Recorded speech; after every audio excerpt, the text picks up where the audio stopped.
So hi friends, welcome back to my YouTube channel Cinderella's closet. तो आज की video में मैं आप सभी को बताने वाली हूँ कि प्लाजो पैंट की कटिंग किस तरीके से होती है। तो चलिए वीडियो को स्टार्ट करते हैं। तो प्लाजो पैंट को बनाने के लिए सबसे पहले हमें अपने कपड़े को 4 फोल्ड कर लेना है। तो मैंने यहाँ पे कपड़े को 4 फोल्ड कर लिया है। अब हमें यहाँ पे ऊपर से मार्किंग करनी स्टार्ट करनी है। तो सबसे पहले हम अपने बेल्ट के लिए मार्किंग करेंगे। तो मैं यहाँ पे 2.5 इंच पे मार्क कर रही हूँ और सारी लाइंस को मैं एक साथ मिला दूँगी। तो बेल्ट की मार्किंग कर लेने के बाद में हमें अब अपने पैंट की लेंथ की मार्किंग करनी है। तो मैं यहाँ पे 33 इंच पे मार्क कर रही हूँ। तो आप अपने अकॉर्डिंग पैंट की लेंथ की मार्किंग कर सकते हैं।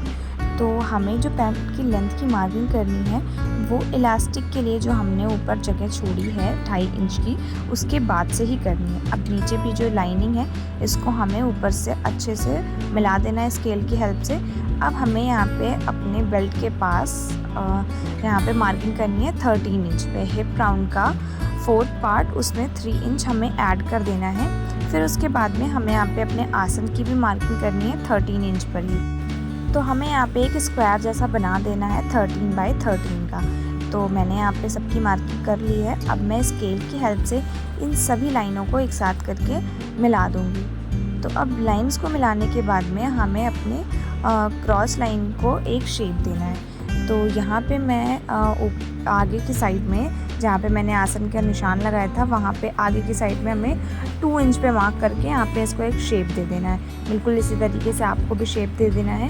फिर उसके बाद में जहाँ पे हमारी लेंथ थी वहाँ पे हमें अपनी मोहरी का निशान लगाना है। तो जो हमारी मोहरी है यानी कि जो हमारी ओपनिंग है वो है 6.5 यानी कि 13 का हाफ। तो मैंने यहाँ पे पूरा 13 लिया है क्योंकि हमें यहाँ पे नीचे के साइड में प्लेट्स बनानी है। तो हमने डबल करके यहाँ पर ले लिया है 13 इंच पे, उसमें 1 इंच और ऐड कर लिया था। तो 14 इंच पे हमने नीचे के साइड पे मार्किंग कर दी है। और मार्किंग करने के बाद में मैं यहाँ पे एक ऐसे सीधी सी लाइन खींच दे रही हूँ। तो अब यहाँ पे जो हमारी पैंट की जो मार्किंग है वो कंप्लीट हो चुकी है। अब हमें यहाँ पर इसकी कटिंग कर देनी है। तो मैं यहाँ पे सबकी कटिंग कर दे रही हूँ। बिल्कुल इसी तरीके से आपको भी कटिंग करनी है। बाहर की लाइंस को कुछ भी एक्स्ट्रा कट नहीं करना है, ना ही कोई एक्स्ट्रा मार्किंग होती है। ये बिल्कुल वैसी मार्किंग होती है जैसे कि हम सिंपल प्लाजो को मार्क करते हैं। तो अब हमें यहाँ पे सिलाई लगानी है। तो जो हमारी क्रॉच एरिया का जो यहाँ पर लाइन है यहाँ पे हमें दोनों साइड इस पर सिलाई लगानी है। तो मैंने यहाँ पर इस पर सिलाई लगा ली है। बिल्कुल एकदम हमें हाफ इंच की सिलाई लगानी है, बहुत ज़्यादा नहीं सिलाई लगानी है और ना ही बहुत ही कम सिलाई लगानी है। अब हमें यहाँ पे दोनों सिलाइयों को एक साथ मिला के इस कपड़े को इस तरीके से पैंट की शेप में ऐसे बिछा लेना है। और ऊपर से हमें यहाँ पे 2.5 इंच पे मार्किंग करनी है जो कि हमने बेल्ट के लिए स्टार्टिंग में मार्क किया था। तो अब हमें इसी तरीके से चारों तरफ इसमें ऊपर की साइड पे 2.5 इंच पे मार्किंग कर लेना है। तो मैं यहाँ पे 2.5 इंच पे मार्क कर ली हूँ। उसके बाद में हमें एक बार थोड़ा सा फोल्ड करना है और एक बार और फोल्ड करना है उस मार्किंग के जितना।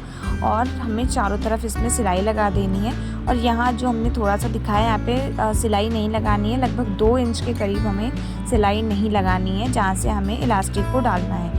तो यहाँ पे मैंने इसको पिन अप कर लिया है। अब मैं इसकी सिलाई लगाने जा रही हूँ। तो आप देख सकते हैं कि मैं यहाँ पर सिलाई बिल्कुल किनारे की साइड लगा रही हूँ, ना कि बहुत ज़्यादा अंदर की साइड, ना ही एकदम बाहर की साइड।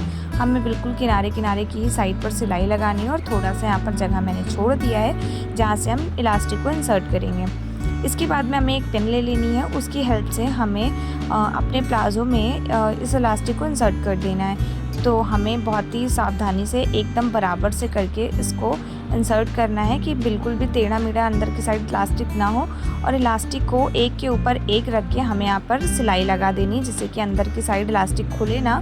तो सिलाई लगाने के बाद में अब मैं यहाँ पे इलास्टिक को अंदर करके जो हमारा खुला हुआ साइड था वहाँ पे भी मैं सिलाई लगा दूँगी।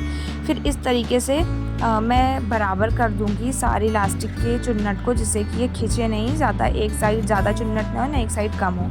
अब मैं यहाँ पे खींच के यहाँ पे बीच में एक सिलाई लगा लूँगी जिससे कि सारी चुन्नट एक बराबर से हो जाए। तो यहाँ पे हमने अपने पैंट के अपर पार्ट को रेडी कर लिया है। अब आते हैं लोअर वाले पार्ट पे। तो यहाँ पर सबसे पहले हमें अपने पैंट के बॉटम को फोल्ड कर लेना है और उसका सेंटर पॉइंट निकाल लेना है। फिर उसके बाद में सेंटर पॉइंट पे हमें एक बॉक्स प्लीट्स बनानी है।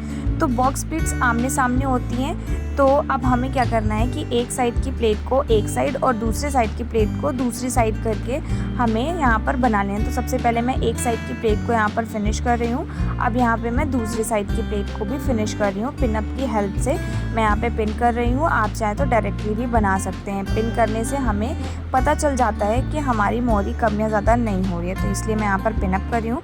अब मैं यहाँ पर इस पर सिलाई लगा दूँगी।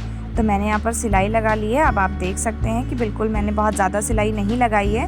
फिर उसके बाद में हमें एक फ्यूज़ पेपर चिपका के कपड़े पर रख लेना है, जिसकी जो लंबाई हो, जिसकी जो चौड़ाई होगी वो होगी 3.5 इंच की, और जिसकी लंबाई होगी वो हमारे मोहरी के अकॉर्डिंग होगी। तो मैंने इसको इस तरीके से फोल्ड कर लिया। ऊपर की साइड मैंने 1 इंच छोड़ रखा है और नीचे की साइड मैंने 1/2 इंच। तो जो 1/2 इंच वाली मैंने छोड़ रखी है यहाँ पर सिलाई, उसको हम इस अपने मोहरी के ऊपर रख कर सिलाई लगाएंगे। तो आप देख सकते हैं कि मैं बिल्कुल 1/2 इंच से ज़्यादा नहीं ले रही हूँ, बिल्कुल 1/2 इंच पर ही सिलाई लगा रही हूँ। तो बिल्कुल इसी तरीके से ही आपको भी सिलाई लगानी है, वरना ये बहुत ज़्यादा छोटा या बड़ा हो जाएगा अगर हम ज़्यादा इसमें सिलाई लगाएंगे। तो हमें बिल्कुल 1/2 इंच के ही करीब इसमें सिलाई लगानी है। तो मैंने यहाँ पर सिलाई लगा ली है। इसके बाद में हम इसको अंदर की साइड फोल्ड करेंगे और हमें फिर से इस पर एक सिलाई लगा देनी है अंदर की साइड पर भी, जिससे कि ये हमारा जो बॉटम वाला हिस्सा है वो बिल्कुल से कम्प्लीटली हो जाए। तो यहाँ पे हमने इसको कंप्लीट कर लिया है। आप देख सकते हैं कि मैं बिल्कुल कॉर्नर साइड पे ही इस पर सिलाई लगा रही हूँ, अंदर की साइड नहीं सिलाई लगनी है इस पर। तो यहाँ पर ये हमारा बॉटम वाला साइड कंप्लीट हो चुका है, आप देख सकते हैं। इसके बाद में अब हमें यहाँ पर ने ओपनिंग की है, जो हमारी पैंट है उसकी ओपनिंग यानी जो हमारी मोहरी है उसका मार्किंग कर लेना है। तो यहाँ पे मैं 6.5 इंच पे मार्क कर रही हूँ। आप अपने अकॉर्डिंग अपने मोहरी की मार्किंग कर सकते हैं। अब हमें यहाँ पर बिल्कुल बराबर से करके क्रॉस लाइन को मिला के बराबर से यहाँ पर सिलाई लगा लेनी है। तो मैंने यहाँ पर सिलाई लगा ली है। तो इस तरीके से जो हमारा पैंट है ये हमारा बिल्कुल बनकर रेडी हो गया है। ये मैं आपको सीधा करके दिखा रही हूँ, आप देख सकते हैं ये बहुत ही सुंदर सा लग रहा है। आई होप फ्रेंड्स आपको मेरा वीडियो पसंद आया होगा। प्लीज़ मेरे चैनल को सब्सक्राइब कीजिए, ज़्यादा से ज़्यादा शेयर कीजिए, ढेर सारे लाइक कीजिए, कमेंट कीजिए, और अगर आपको कोई भी कन्फ्यूज़न हो तो आप मुझे कमेंट करके पूछ सकते हैं। थैंक यू फ्रेंड्स, वीडियो के एंड तक बने रहने के लिए। मिलते हैं नेक्स्ट वीडियो में।